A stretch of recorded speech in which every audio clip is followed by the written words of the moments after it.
you going to read them? Yes, I'm starting.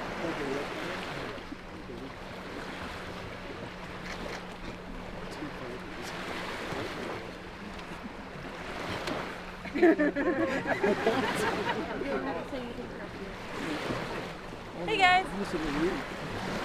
Okay. Dear my sexy beast, aka Whit. Where do I even begin when it comes to how wonderful you are? I guess from the beginning, right? You came into my life when I wasn't looking for love.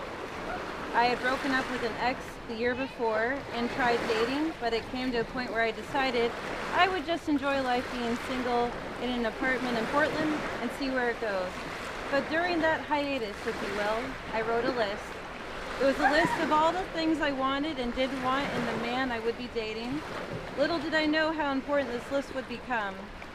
Like a romantic comedy, you just so happen to be the boy next door.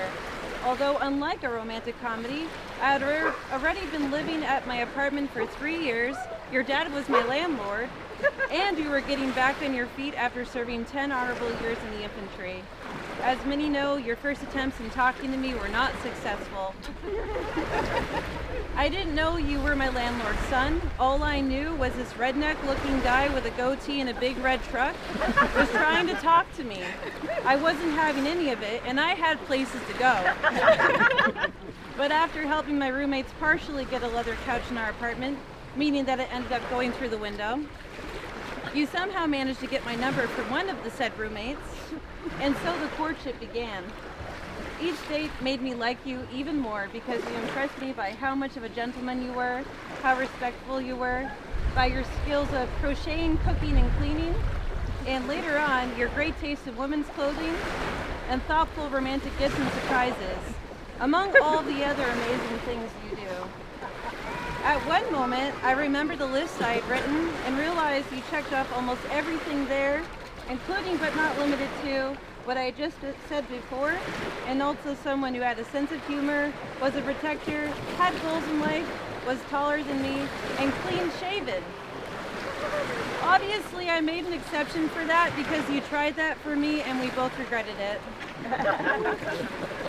I asked myself, was this list like putting an order out to the universe and getting exactly what I wanted? Or was this my dad watching over me and pinpointing the best time this would work for both of our lives? Or both? Whatever it was unexpected for both of us. But I believe both ways of how it happened are possible, especially that my dad is watching over me and maybe he saw you and knew from the events that you had gone through in your life that you would be perfect to support me in the path of my life and vice versa. We have both grown and changed for the better with the help of each other, and all the things you have given me in material form or not pale or otherwise pale in comparison to what I've given to you, but I hope I have shown you in many ways how I love you and choose you every day. Thank you for talking to me.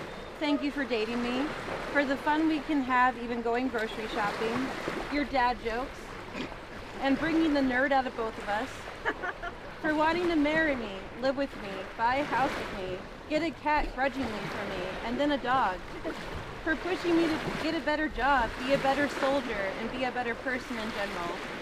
I never thought I would be here, standing across from you, getting married by a beautiful lake at 30 years old, but it's real, I am, and I'm the lucky one. I look forward to our future, our children, the fun experiences we'll have, and being old farts together. I promise to love you for all that you are, even if I get annoyed when you never wash the dishes, your clothes never seem to get folded or make it back in the dresser, empty cans don't make it in the can bin, and beard hairs end up all over the sink, but I'm there to take care of it. I vow to be more observant and listen more to the best of my ability, but I still might miss key instructions and forget how to cook certain meals.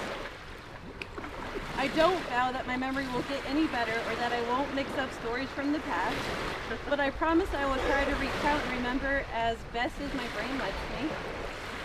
I promise that you and I will have a happy life, even in the most mundane moments, and be the most awesome parents ever, even if it means I'm good cop, you're bad cop, and they both fall asleep to five-finger death punch lullabies.